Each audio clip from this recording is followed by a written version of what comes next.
How did we get from a moment where Roger Goodell's predecessor back in 1991 was saying to Congress, we should not gamble with our children's heroes, to now where it's it's going to be on Super Bowl ads? I mean, everyone is getting into the mix of betting.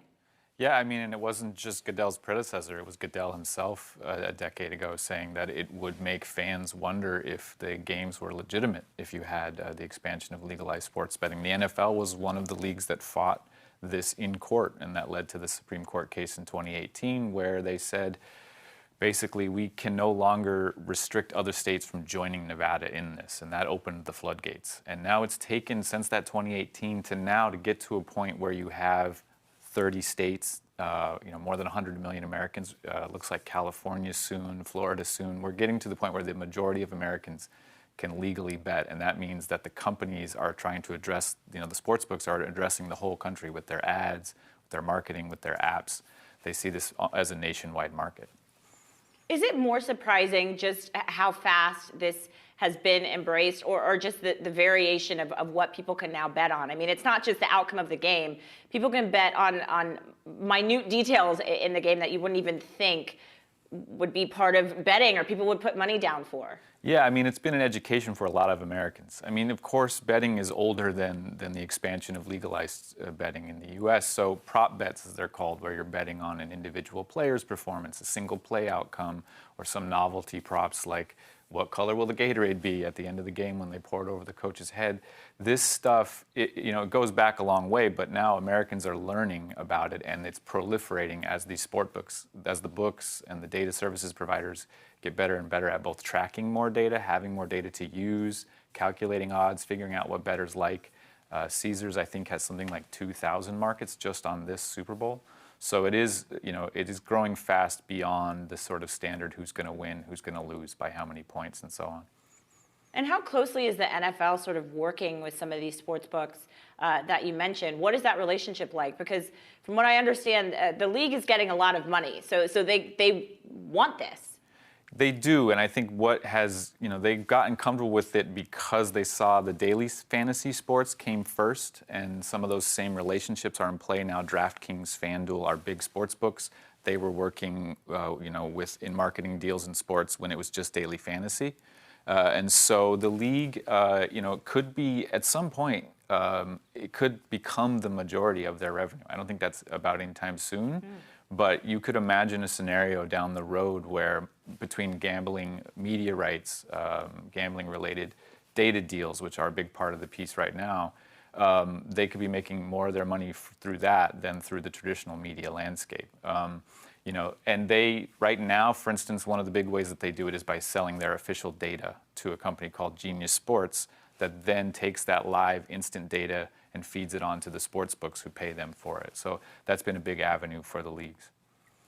Ira, do you see any correlation to sort of the rise in retail trading and retail investors wanting to get in on different movements that are happening with this rise in sports gambling? Or, I'm curious if there's a connection there.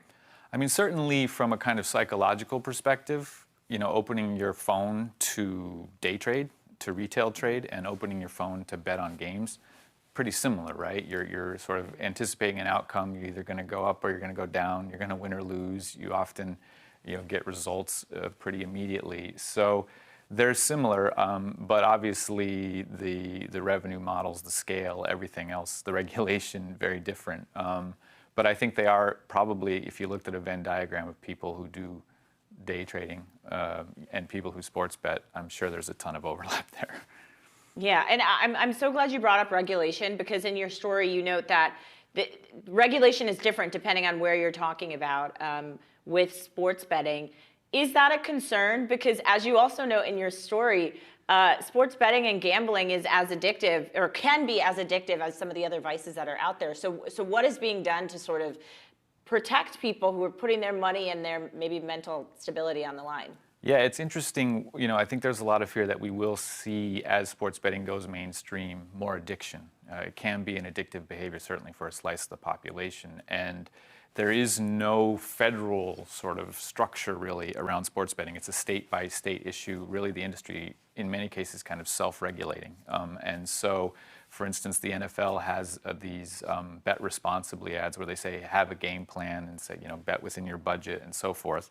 That they are trying to get out ahead of this because I think they know among the risks that they have to manage are match fixing, addiction, and stories that will come out about people who lose a lot of money on this, and then just also the fatigue that may come from the marketing. Some fans don't want to bet and they don't want to watch ads for Caesars and FanDuel over and over again.